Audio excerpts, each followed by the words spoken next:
মাটিতে কিভাবে রোপণ করব সেটা হলো, একটি নারকেলের 4 ভাগের 3 ভাগ মাটির নিচে থাকবে, 1 ভাগ ওপরে থাকবে।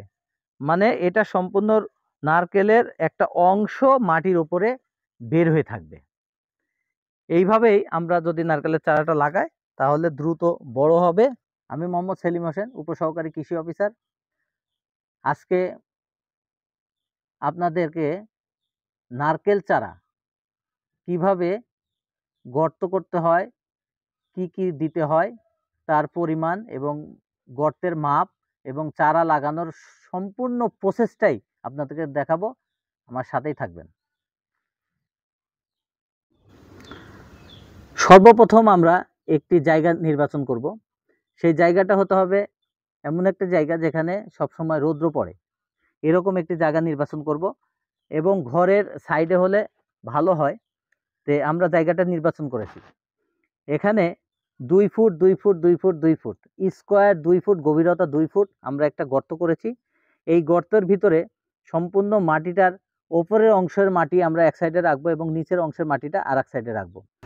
রাখার পরে আমরা এই গর্তের ভিতরে আমরা বিষটা দিব 4 থেকে 5 কেজি, পচা গোবর দিব 10 থেকে 15 কেজি। দেওয়ার পরে মাটিটারে ভালো করে মিক্সচার করব।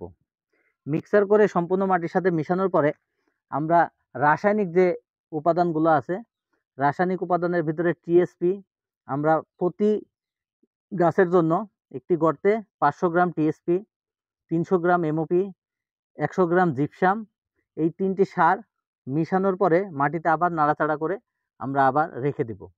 এর পরবর্তীতে মাইক্রোনিউট্রিয়েন্ট কিছু উপাদান আছে, যেগুলো আপনার বোরন 50 গ্রাম, জিঙ্ক 50 গ্রাম, সালফার 50 গ্রাম এবং আদার্স যে ম্যাগনেসিয়াম আছে আমাদের, ম্যাগনেসিয়ামটাও আমরা এখানে 250 গ্রাম পর্যন্ত একটি গাছের লাগানোর যে গর্ত, এই গর্তের মাটির সাথে মিশিয়ে দিব। সবচেয়ে গুরুত্বপূর্ণ নারকেল গাছের প্রধান শত্রু পোকা যেটা, সেটা হলো উলু পোকা। আমাদের নারকেলের ধ্বংস করে দেয় হচ্ছে উলুতে। এই উলু পোকাকে দমন করে রাখতে হবে। এই উলু পোকাটা দমন করে রাখলে আমরা নারকেল গাছকে সঠিকভাবে গড়ে তুলতে পারবো এবং আমার গাছটা দ্রুত বড় হবে এবং ফল তাড়াতাড়ি দিবে।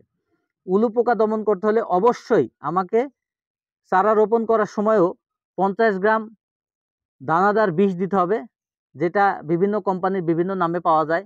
এনফিউজ আছে, এনফিউজ আছে, গুলি আছে। এগুলা আমরা 50 গ্রাম ছিটিয়ে তারপরে নারকেল গাছটা রোপণ করব। এবং এর পাশাপাশি 1 মাস পর পরে সামান্য পরিমাণে 50 গ্রাম করে আমরা দানাদার বিষ ছিটিয়ে দিব। আর অন্তত পক্ষে আপনাকে গাছটা রোপণ করেই চলে যাবেন তা হবে না। গাছটা সঠিকভাবে বড় করতে হলে, এটারে যদি সঠিক সময়ে আপনি ফসল আশা করেন, তাহলে অবশ্যই আপনাকে এই গাছটিকে বছরে 4 বার রাসায়নিক সার প্রয়োগ করতে হবে।